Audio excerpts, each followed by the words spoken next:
Hello everyone, welcome to my channel Learn with Sunil. Today we are going to learn one of the interesting story from 10th standard English book. The name of the story is The Boy Who Broke the Bank by Ruskin. Before that, I request you to subscribe my channel and tap the bell icon. Therefore, you will be notified as soon as I upload a new video. Nathu grumbled to himself as he swept the steps of Nagar Bank, owned by Seth Govindram.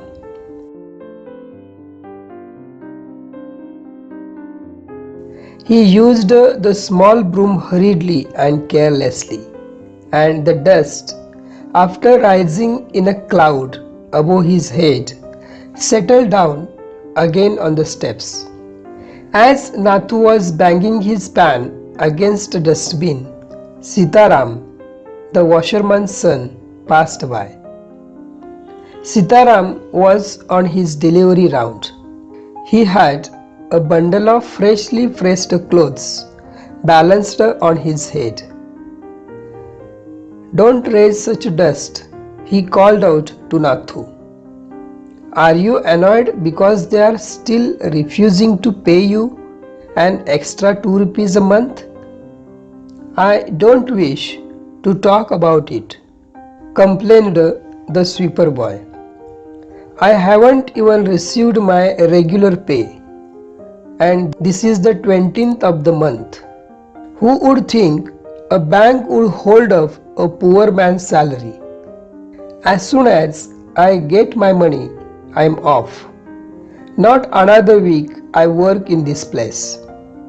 And Nathu banged the pan against the dustbin several times, just to emphasize his point and giving himself confidence.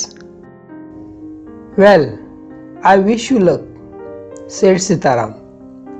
"I'll keep an outlook for any job that might suit you." And he plodded barefoot along the road, and the big bundle of clothes hiding most of his head and shoulders. At the fourth home he visited, Sitaram heard the lady of the house mention that he was in need of a sweeper. Tying his bundle together, he said, "I know of a sweeper boy who is looking for work.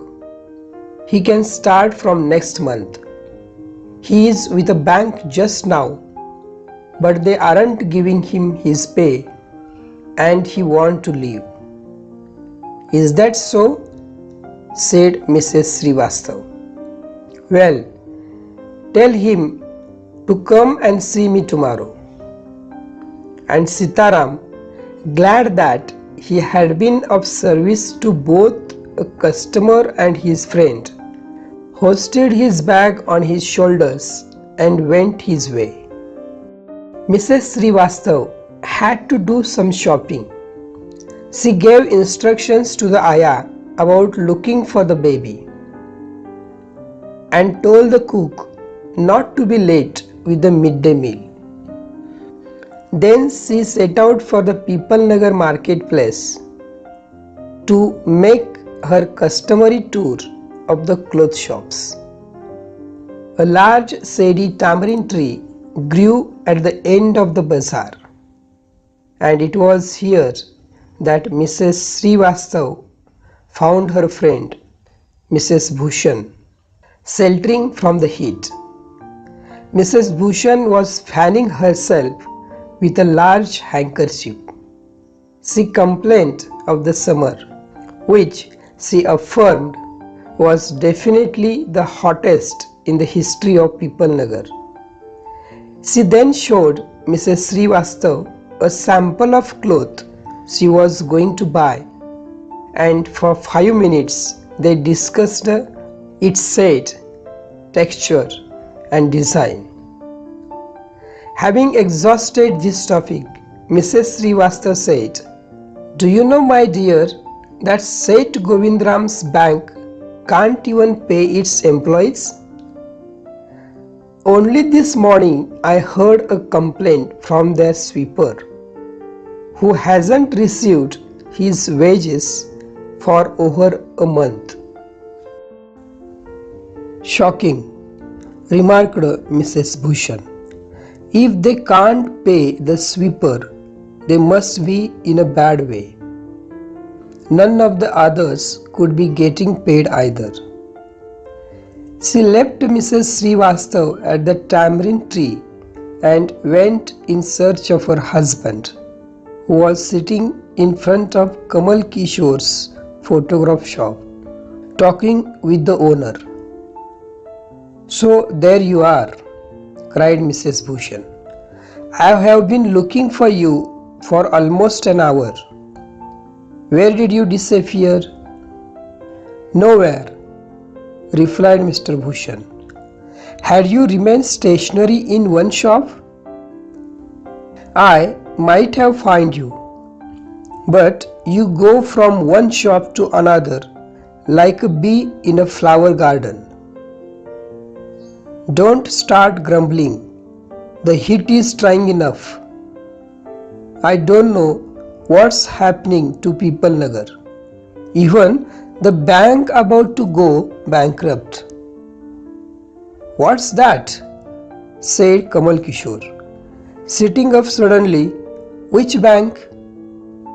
"Why, the People Nagar Bank, of course.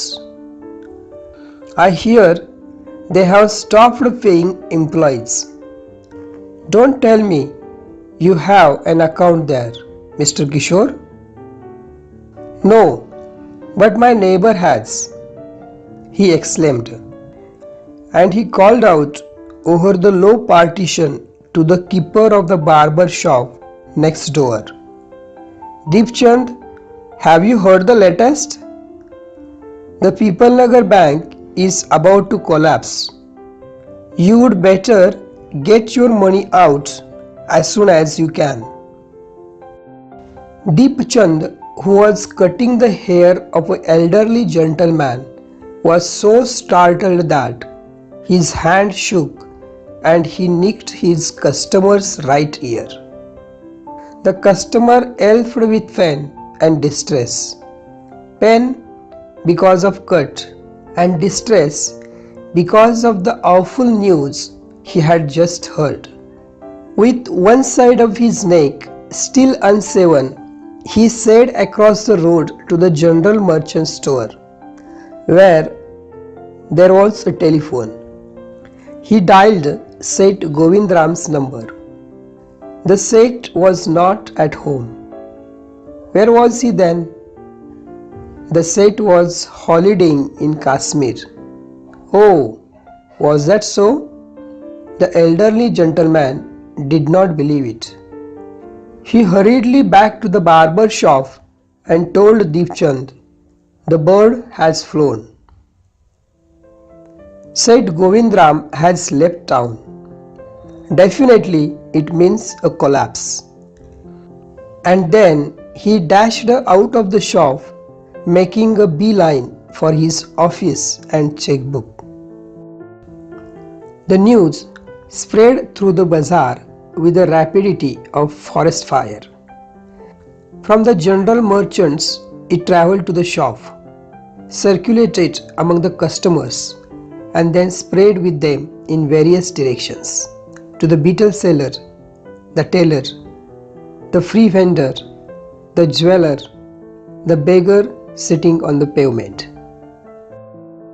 Old Ganpat, the beggar, had a crooked leg. He had been squatting on the pavement for years, calling for alms. In the evening, someone would come with a burro and take him away.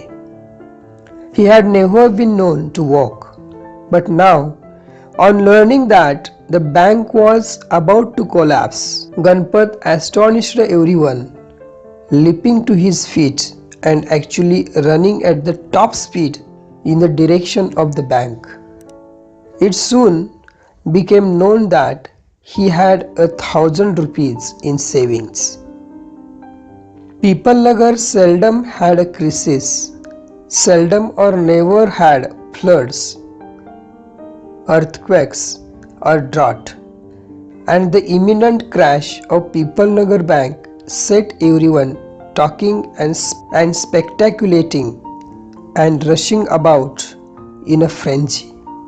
Some boasted of their far-sightedness, congratulating themselves on having already taken out their money or on never having put any in. Others speculated on the reasons for the cash, putting it all down to excesses indulged in by Seth Govindram. The Seth had fled the state, said one. He had fled the country, said another. He is hiding in Peoplenagar, said the third. He had banged himself from the tamarind tree, said the fourth, and had been found that morning by the sweeper boy. By noon, the small bank had gone through all its ready cash, and the harassed manager was in a dilemma.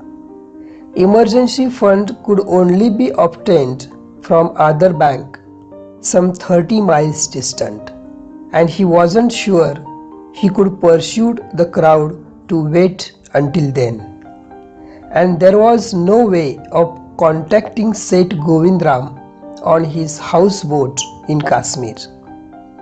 People were turned back to the counters and told to return the following day.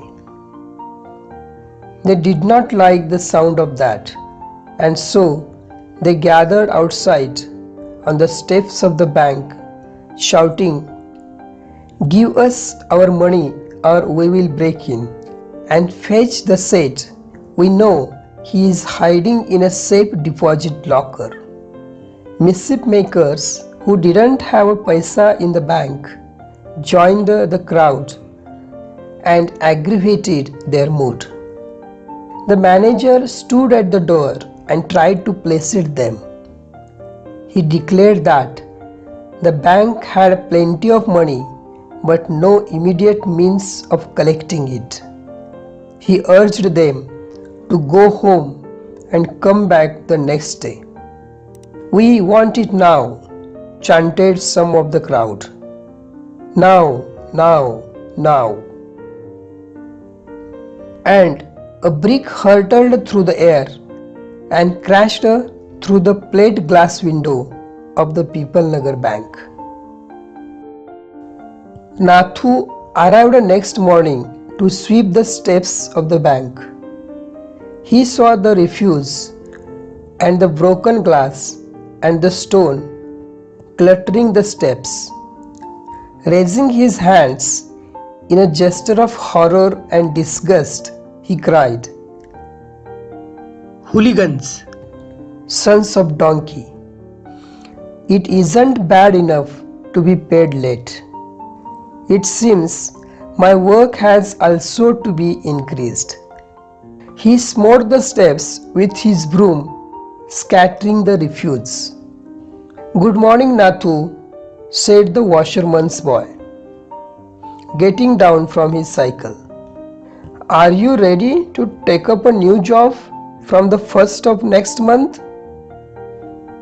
"You will have to, I suppose, now that the bank is going out of business." "How's that?" said Nathu. "Haven't you heard?" "Well, you would better wait here until half the population of Peoplenagar arrives to claim their money." And he waved cheerfully. He did not have a bank account and sped away on his cycle. Nathu went back to sweeping the steps, muttering to himself. When he had finished his work, he sat down on the highest step to await the arrival of the manager. He was determined to get his pay. Who wouldn't have thought the bank would collapse? He said to himself, and looked thoughtfully into the distance. I wonder how it could have happened.